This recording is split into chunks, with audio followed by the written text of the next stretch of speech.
Well, greetings, everyone, and welcome to a very special online event today. It's called Animal Communication from Birth to Beyond. Learn to sense and support your animal through life's stages and transitions. My name is Stephen Dine. I'm the founder and president of the Shift Network, and we've really been on an exciting exploration of the frontiers of human and animal communication, synergy, and healing in recent years. And we're going to get to explore deeper today with one of the field's preeminent teachers. Her name is Joan Ranquet. She's an animal communicator, TEDx speaker, author, and educator, and has taught already for Shift. And it's great to have her back to take us deeper into this fascinating realm. And Joan is also going to be teaching a brand new course for Shift coming up called Animal Communication and Energy Healing from Birth to Beyond. So we'll talk a little bit about that later in the hour if you want to go further. So with that said, thank you, Joan, so much for joining us. Thank you for having me back. Great. Well, I always like to start this time with a bit about your personal backstory and what led you to become an animal communicator, and maybe touch into some of the themes that we're going to be exploring today. Well, I became an animal communicator by accident. I really was learning animal communication for my own animals. I originally had a horse that I believed to be my soulmate horse, and she was absolutely a very much a spiritual teacher. She taught me all about mindfulness when I was learning mindfulness. And her way of teaching me mindfulness was if my mind went somewhere else, she bucked. So she would give me a good little scare and I'd be like, I'd come back to presence. But anyway, and I think animals have a funny way of doing quirky little things to get us back to presence. And so she was who started the whole thing in the late 80s. I used an animal communicator and then I started taking classes and eventually I lost her the night she gave birth. And I also lost her son eventually, who was my orphan colt. And that really set me up for understanding how what transformation happens when we experience loss or they experience loss. So, in many ways, it was that big, huge transition, the ultimate transition, I guess you could say, that led me to animal communication, learning about animal communication, and eventually, and energy healing and eventually becoming an animal communicator and energy healer. That's a great journey you've been on, and let's dive into a little bit of what you want to share about today. And so I think the first piece would be interesting to talk about a little bit about the combination of communication and actually feeling the animal's energy field, and sort of maybe a little bit more about that and how that can become part of like helping to create this more healing dynamic and rapport. Well, for one thing, animals live in the world of energy. So even if you aren't a great animal communicator, you can start to read their energy and their body language um, and they're all connected by energy. When we look at animals in the wild, I take people on wildlife trips and I'm around like a pod of dolphins or a pride of cats, of lions, and they don't have to get up and say, "Hey, did you see over there?" They all are connected to basically what I call, or what Dr. Rupert Sheldrake calls, the morphic resonance. I like to call it like the ecosystem of our home. And so sometimes we can even just feel in the ecosystem of our home that something's off. And then we start to look around. And if you have more than one animal, one of them's going to let you know that it's likely them. But they all live, whether you're predator or prey, they live in a world of energy, and that energy is fueled by emotions.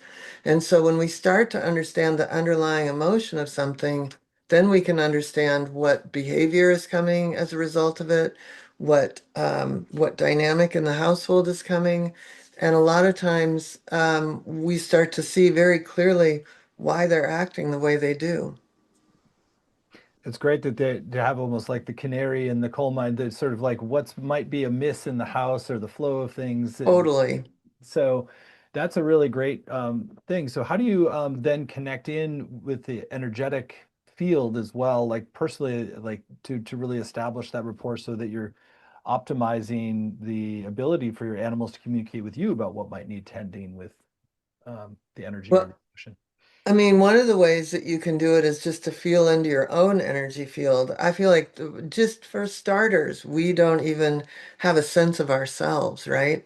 And so it's starting to breathe deeply and being grounded, and I always say connecting up with the bottom of your feet, and then being able to, as you start to become aware of your own energy field, feel what is normal, creating a baseline of your field. And then as you bring in your animals, you'll feel if you'll start to create a baseline for them. And sometimes you're going to sense, hey, this is a little bit off. I mean, that's just one teeny example, but yeah, Hmm. I have a million more. Great. Well, I know we're going to get into those, but I want to understand, you have a framework of understanding the different levels of animal communication as well. I think that'd be useful to bring forward now so we sort of see how these communications happen on multiple planes. Another important way is telepathic communication, which is the transference of pictures, words, and feelings. And again, going back to that pod of dolphins or that pride of cats in the wild, what they do is they sense energy, which is emitted by a feeling, and then they do telepathy. Then they check in on this. Should I be afraid, or is that guy just being funny?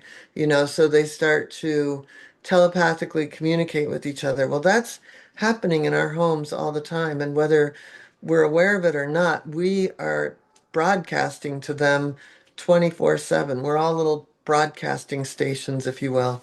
And they're often picking up on stuff about us that we aren't even aware is going on, and we're definitely picking up on stuff about them. So, yeah, so but let's talk a little bit about the levels of like what you see, what you feel. I want to kind of get more of a sense for how you're mapping those as your communication. One of the ways that I love to map things is through the chakras. So I think of the chakras as basically you know, a, just a map of their power centers. So, one of the ways that you might see, even through body language or energetically, is somebody who's more fearful. You're going to see it in their tail. You're going to see it in maybe like a cat. They've got a little hovercraft. They come kind of shoot across the floor in a fearful way. You can start to sense the emotions once you have a clear understanding of what each of those power centers mean. Cool. So maybe walk us through a little bit, like how you set up a cycle of beginning communication and how you can really sort of deepen into that mutual bond. Well, one way that you could, I mean, of course, telepathic communication, observing body work, but also tuning into the chakra system and understanding, like, if we look at the first chakra, that's really our sense of survival, tribes, pods, herds, the pack that, like, I have cats, dogs, and horses, so we're our own unique ecosystem, but most people just have dogs or cats. So you might feel into how connected they are to each other. The second chakra is, fertility and creativity and also one-on-one relationships. So sometimes we can look at anxiety as not something that's just from the tummy or from nervousness, but also because a one-on-one relationship isn't going the way that the animal had intended it to. They might be kind of clingy and hoping that they're going to get more. That's often something going on in the second chakra, and that's sitting right at their sacrum. And she likes a good second chakra scratch. Um, and then often we'll see, if we see anxiety that's just general, not separation anxiety, but just general anxiety, that often is third chakra. There she goes. She'll be back to work in a minute. Third chakra would be very much, looking at your self-esteem, your confidence, their gut instinct, how they take in the world, how they present in the world. And so that can often be physiological. You could see it in their poop, or you could see it by nervous ways that they act. And your fourth chakra is your heart center, where they can simultaneously hold joy and grief very well. The fifth chakra is their their voice, their expression. And I think of expression as not just something that is vocal, it's not just barking or meowing. It can also be their expression of, you know, going in the other room when they don't like something, or again, following body signals. The sixth chakra is instinct and intuition, and also all their senses. So if sometimes you see older animals starting to lose their hearing or their sight, and that can be very, very disturbing for them. But then they have to depend on the other senses. And then ultimately, that seventh chakra for animals is all about trust and faith. And often it's a trust and faith in us because they don't. Some will have a great sense of the divine and others won't, just like people, but they do tend to need to trust us, at least in our homes. Hmm. Are there major differences in the chakra system of animals from humans? I'd be curious to understand if you've perceived that they're pretty much parallel or if there are some maybe. They're very parallel, except for when you come to like the second chakra. I, we spay and neuter in this country. Not every country does, but are we taking away their power, and asking for a certain dependency on us? So that's just a little quirk right there. And another thing, again, their third chakra is going to be a little more sensitive to things going on. And one of the major differences in all of them is that, like you said about the canary in the coal mine, like they respond and often react, whereas you and I, if we're having a challenge, we can call a friend. We can express things in a way to a friend, to a therapist. I always say that our superpower power is logic and theirs is instinct. So we can do logical things to take care of ourselves. They're simply responding. Mm-hmm. Mm-hmm. It makes a lot of sense. Do you want to give a few stories that illustrate some of the principles of animal communication that you're talking about in terms of also working with energy fields? Yeah, I have a horse who she's not spooky anymore, but so she was first of all, she was one of those horses that gave everything to the trainer, and then a trainer dumped her, and she was a high-level dressage horse. And so she should have shown and done all these things, and she got dumped. Well, she eventually created a lameness in that front right leg, and that's how I ended up getting her because she also was very, very, very, very nervous. So when I would get on her, instead of, petting her neck, I would put my hand on her hind end, her root chakra, and I would just say, "I've got this." And I would just take a deep breath and I would feel her breathe. And then she would go, "Okay, I've got this. She's got this. I'm safe." So, and then another animal that I know of that was very reactive to other dogs, same sort of thing. And something I'll show in a few minutes was something that calmed and grounded the dog. And mostly then we worked on the hind end, and that dog, through training and also EFT, emotional freedom technique, which is I wrote a book about that for animals. That's something that we um, did for the dog, and the dog was able to go out and no longer be reactive to other dogs. Um, I've known animals that yeah, I mean, for one thing, many people end up with animals that snap, that bite, that fifth chakra, and this isn't an expression of the biting. It's an expression of I've had it. You didn't see all the other indicators I Like gave a you. last resort? Yeah, yeah, exactly.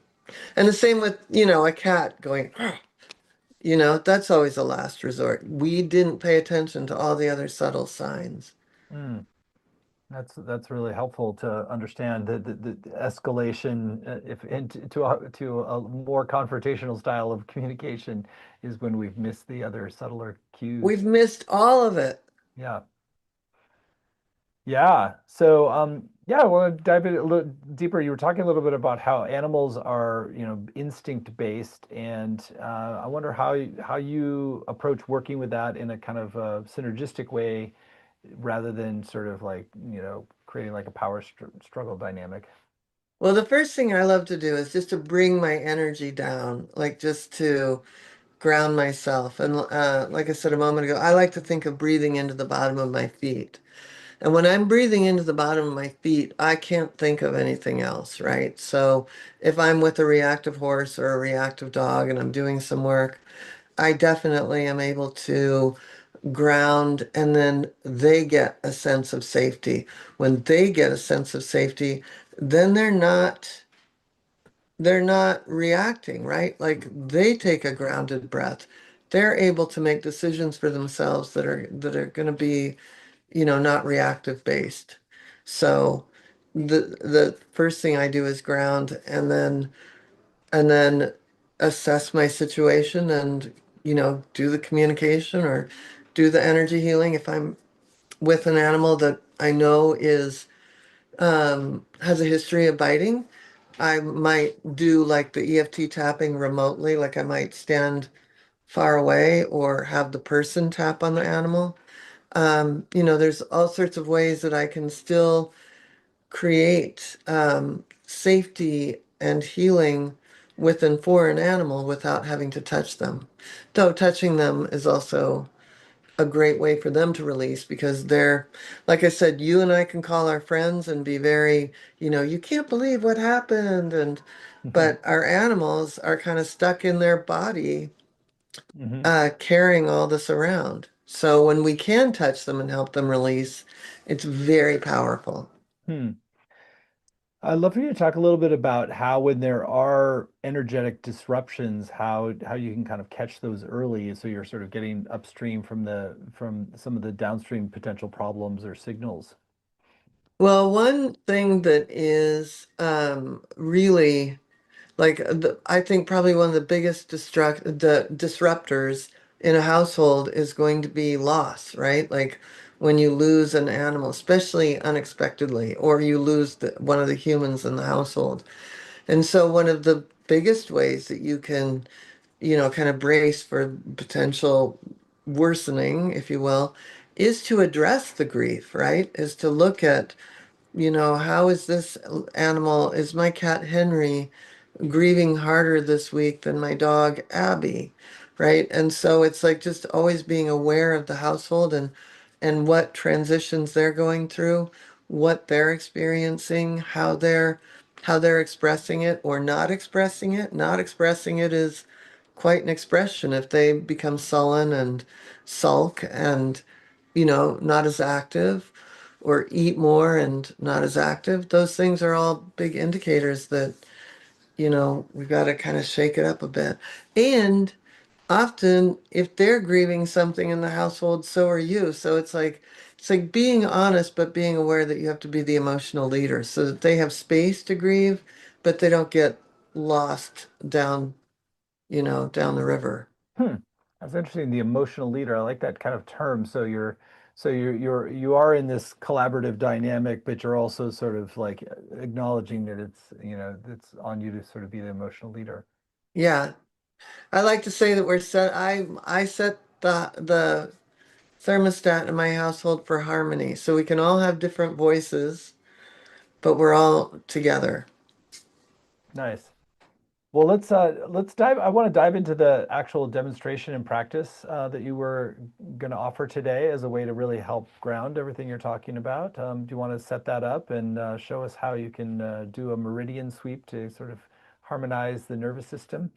Sure. And everybody, it's going to take me a minute to get, although Penelope often will just jump right up. But if everyone can grab their animal, it would be really fun to do it together. Penelope, of course, she's pretending not to hear me. Penelope, we got to work. Come on. Good girl. Up, up. Come on. There we go. Okay. So you can do this with a dog or a cat. You can even do it with horses. Um, and I'm going to be here. So what is first, you just kind of get a baseline feel of your animal. And I like to put a hand here on her for a moment. And then I'm going to take a few breaths into the bottom of my feet and ground.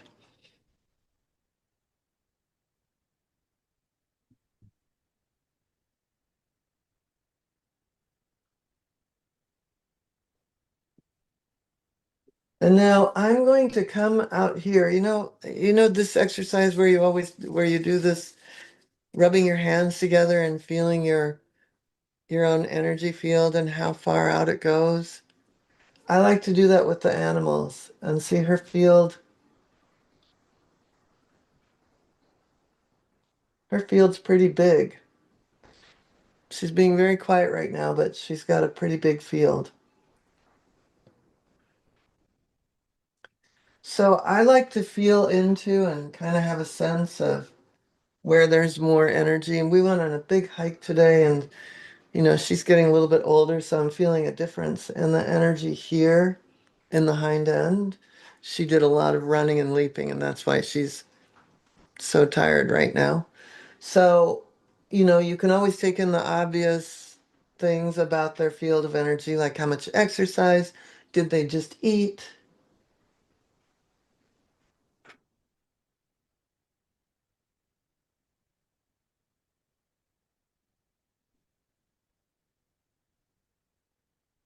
So we're feeling into their energy field, and it's a good time to just get a sense, like, what do I feel about it? Is it moving easily? Is it sticky? Is there a flow? And like I said, in her case, there was just kind of a surprising little slowdown in that hind end. Hmm. Um, so that's just kind of I'm getting a baseline of her right now. And then when I want to do the meridian sweep, we're going to work with the bladder meridian. And the bladder meridian starts here, bladder one. And it's where we start, even with the EFT tapping, is bladder one. So it's right there. And we come along. And the bladder meridian parallels the spine. So you just take a flat hand, even, and I go down to the end of the tail 3 times.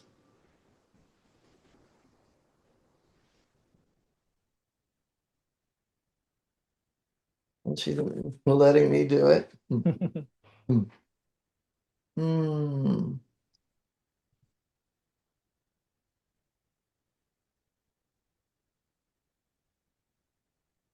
And then the bladder meridian ends on the outside toe of each foot. So I do 3 times to the end of the tail, then 3 times down the hind leg to the outside toe. 3 times down to the hind leg and the outside toe. And third time down.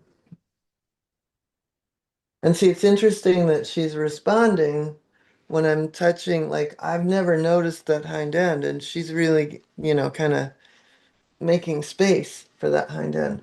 So now I can't get to her other foot, but my intention, which is everything that underlies all energy healing, is intention.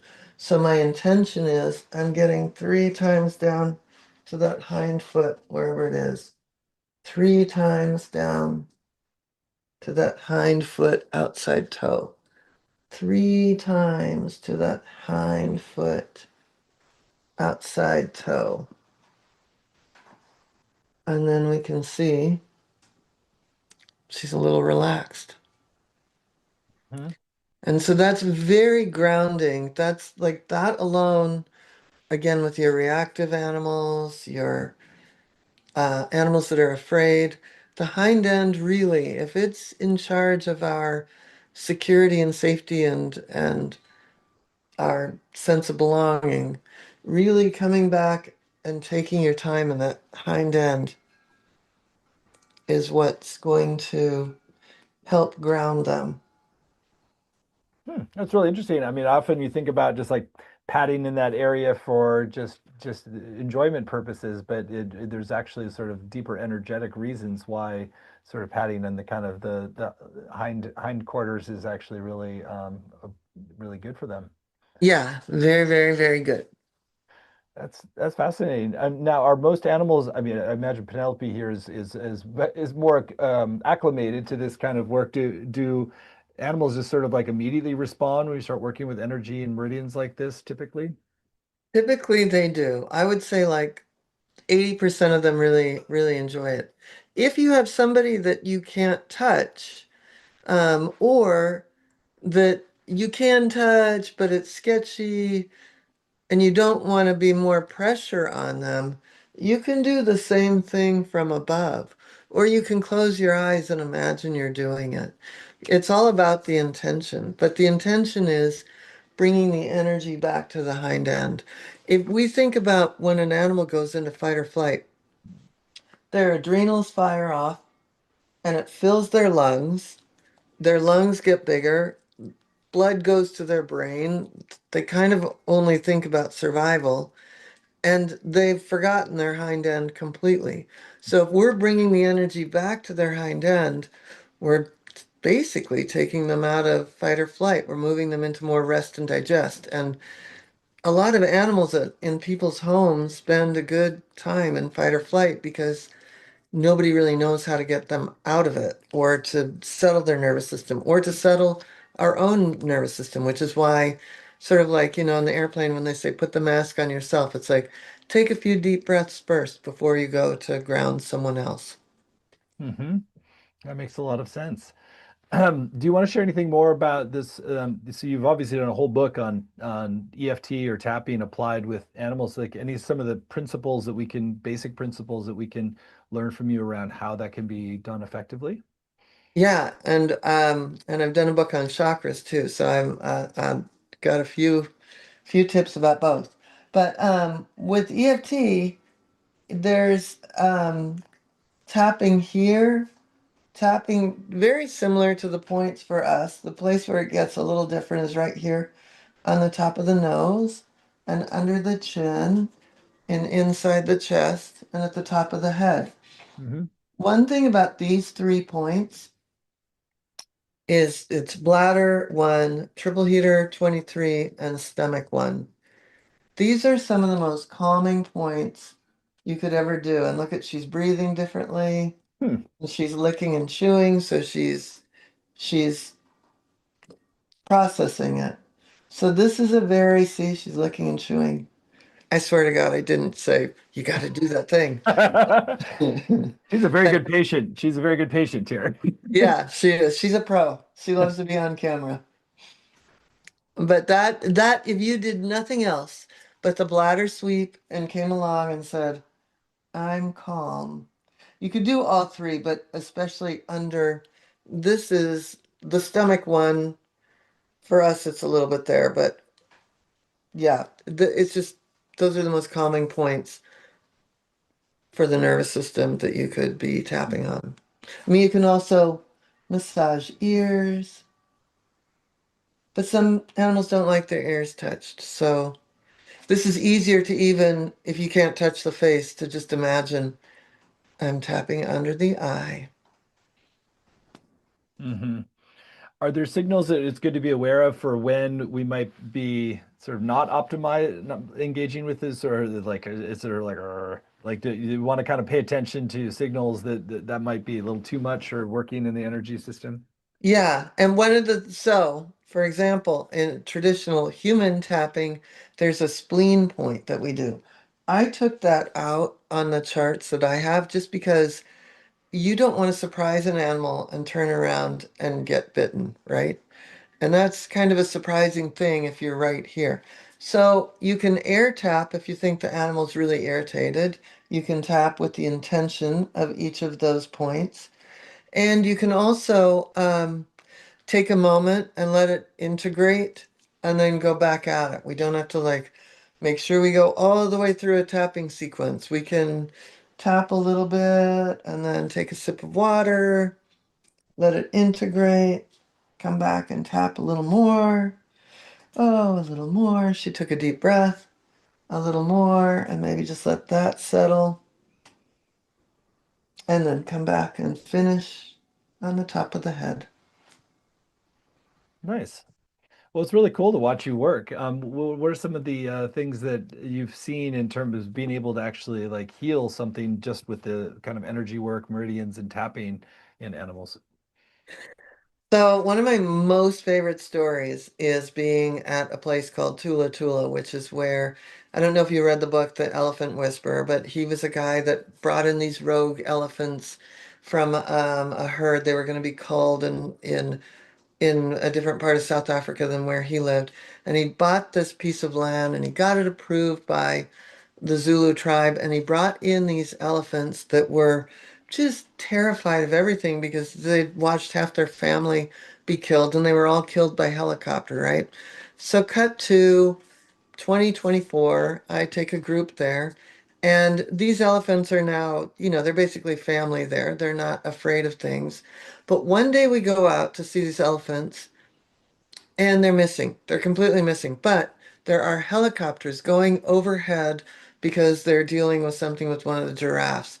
So the guide tells us, oh, these elephants are not going to be seen today because, they're afraid of the helicopters and they aren't going to come out. And so we, ironically, we came around a corner and there was the whole herd of elephants pasted up against a hill. It was like a painting, and they were like just suspended in animation, completely terrified and just in the trees, but we could see them, right? And in the front was their leader, the new up and coming matriarch, Marula. And we had communicated with Marula earlier in the week. So I ended up suggesting that we do some air tapping, remote tapping, as a group to help them release the trauma of the helicopters. And so I led a round of tapping and just, went through this whole series of, it was terrifying, it was terrible, I lost half my family. We walked through the grief for a moment, and then we just kept tapping and letting it go and letting it go. And meanwhile, the helicopters are still flying over, and it's like, well, these helicopters are different, this is different, and we're just intending on the points, right? We're not touching these elephants. So then we complete the round of tapping. The elephants are still pasted up against the wall. I look down at my camera because I just want to kind of drop it. I don't want to, stay focused on them. And someone said, Joan, they're moving. And so this herd of elephants comes out from the trees, out of suspended animation. I mean, we all just had tears. They started walking down to where then when we drove, they met us at the bottom of the hill and literally they made a parade, and it gives me chills. And each first Marula came and did this big thing with her trunk and like almost counted everybody in the Jeep. And then they all came by. And I mean, like, the Jeep was dark because it was so gray. We had giant bulls on either side of us. And we were just surrounded by these elephants saying, thank you, thank you. And they were never afraid of helicopters again. What an amazing story. That really brings it all home, but a very epic level with the whole herd of elephants lining up for in gratitude. I mean, that's amazing. So, have you also seen that things like that with like dogs and cats as well, where it's Yeah, sort of I like, mean, you know, yeah, every day, every day, every day. And it's crazy. Uh, just I've got a million stories of animals that didn't get along, that when we tapped on them, they all started getting along. And they might not love each other, but they're all coexisting and maybe even having a little round of fun. And like I said, I've seen it with a lot of reactive animals. It's very, very, very powerful with reactive animals. It's powerful with animals overcoming like an injury and being afraid to move. I work with a lot of horses. I work with a lot of dogs and a lot of cats.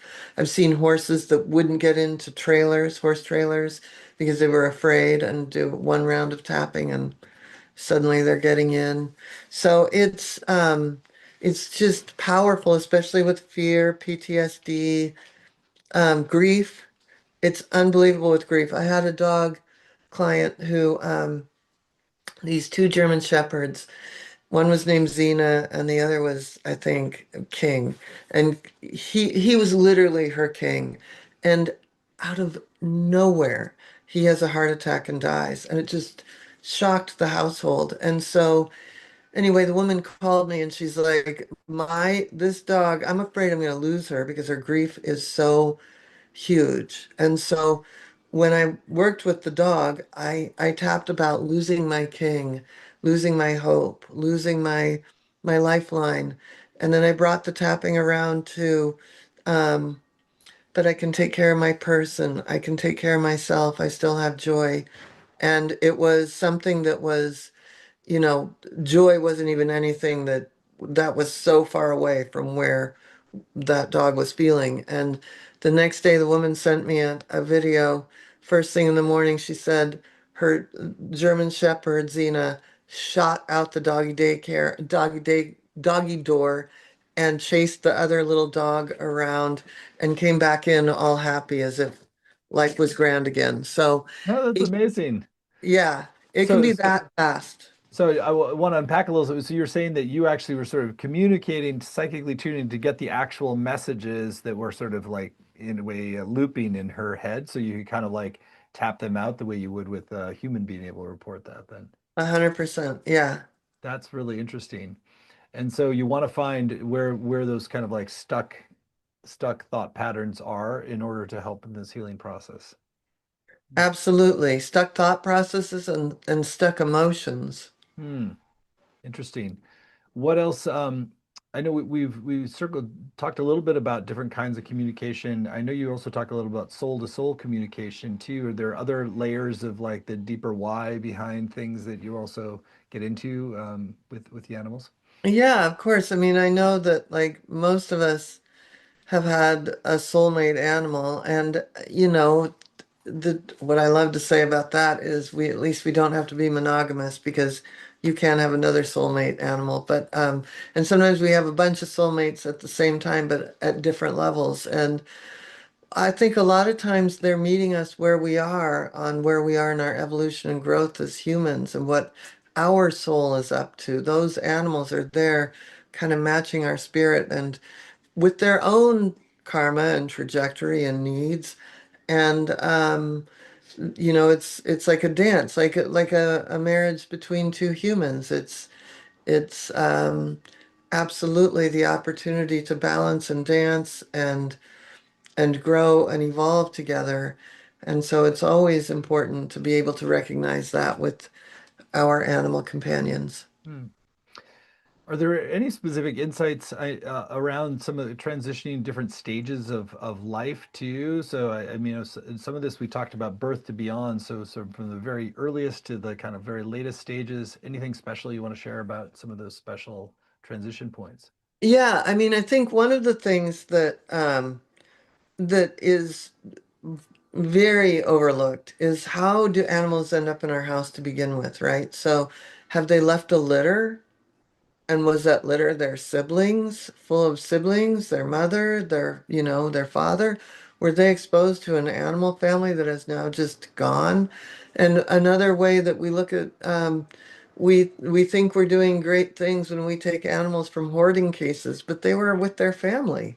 Even if we look at them and say, "Wow, they really stink. That house was gross," they often, unless they've been completely neglected, aren't seeing their life in this bad light.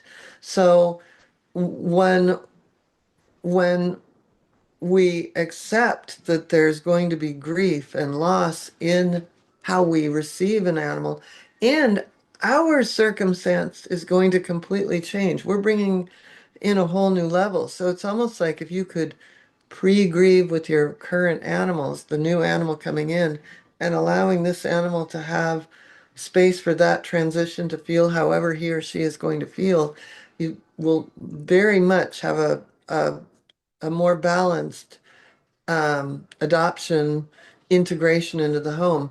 And other transitions that happen are surgeries, injuries, not getting to go to the doggy daycare anymore because you got kicked out, or not getting to go to the doggy daycare because the person works from home now. All the different things that we think of that are just normal events are mini transitions in their life that we need to keep an eye on to make sure that we are supporting them as their life changes also. And Hmm. then, of course, there's the ultimate transition, and there's many stages in that when they start dwindling, and when we get to a place of hospice, and when they're in a state of grace, just this side of the veil, and then on the other side. So they're like us, they are full of transitions. Well, Joan, your sharings are just a revelation. Are there any other stories that you want to share that kind of illuminate some of the key themes from today before we talk about your upcoming course? I would say that one one of this is an interesting one. I had someone had called me because her dog was in the hospital and she didn't realize that her dog was dying, and she had me do an energy technique called the scalar wave on the dog. And when I checked in with the dog, all the chakras were white. And then I could sense the disappointment of the veterinarians. And I didn't know why I was feeling that, but the everybody was trying to save this dog, and the dog didn't end up living, but the woman was always grateful that I did the energy healing and felt each of these chakras open up and turn white, because she sensed that at least her dog wasn't alone when he passed, even though she couldn't be there, and the vet came in and was shocked to find him gone, that I was with him through that transition. So there's many ways that we get to use this work. Hmm. Very exciting. Well, I think now's a great time to talk more explicitly about your upcoming course, since it's a very unique opportunity to study deeply with you and learn how to apply these principles, not just for communication, but the healing, to the transition times, to working in these energetic realms, which are really a fascinating way to be with animals.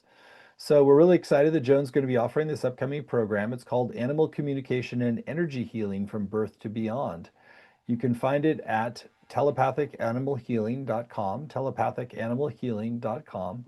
It's a 7-week program. There's no prerequisites for this. It's just if you're curious and excited to explore further. So, Joan, I'd love for you to share in your own words some of what you intend for people to come away with from the 7 weeks, and then we can go through the modules and give a preview of what you'll be teaching. Well, what you're going to come away with is a really great sense of observation, um, knowledge, skills, and application. So you're going to be able to understand what is going on with your animal. We're going to learn telepathic communication and reading the chakras.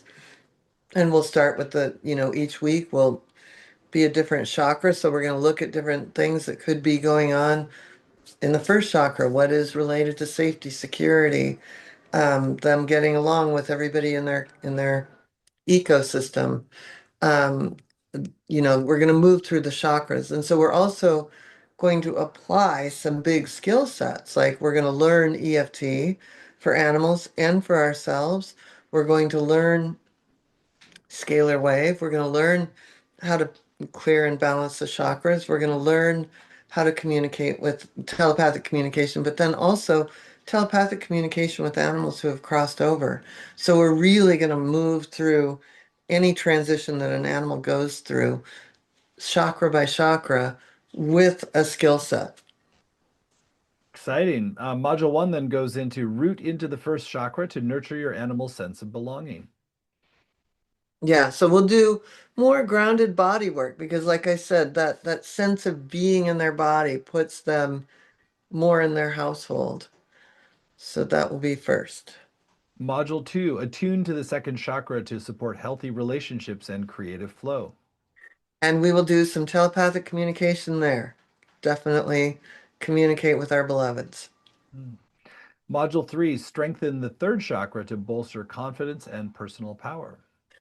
Now, this will be, a combination of understanding how we can support through things like training and other ways that are going to give an animal confidence.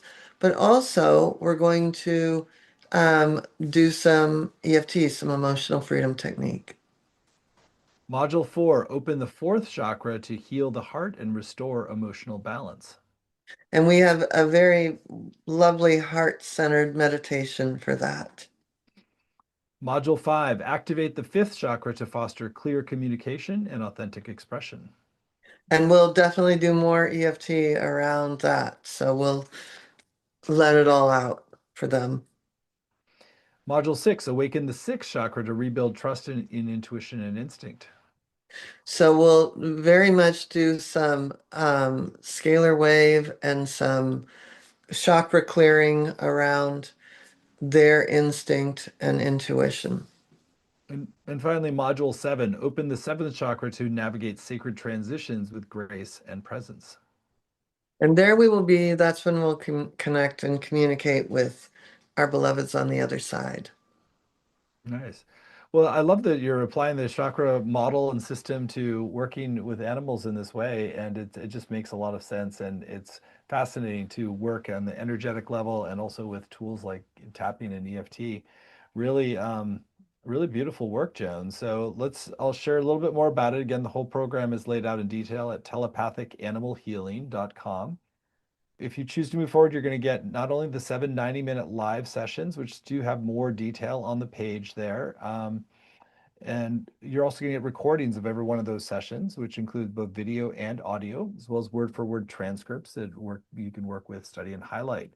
They're weekly practices for home inquiry and learning that you can do with your animals. There's also a community group to support you and deepen your experience.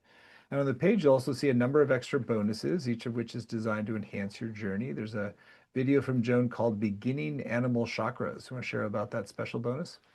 Yeah, I go through the chakras, much like I briefly did in this, and talk about, if that power center is turned on or that power center is turned off, and what that can look like and how we can support them. That's a great bonus. And there's a second bonus called Animal Communication for Animals Who Have Crossed Over. So, kind of a mediumship exploration there. You want to share more about that? Yeah, it's very simple. We do an animal communication session with one of my animals, and we're able to get a sense of how it works, how it's different, how it's the same as any other telepathic communication. Hmm. That's an exciting bonus by itself. And then there's one more special bonus that folks get if you choose to sign up by midnight tonight Pacific time.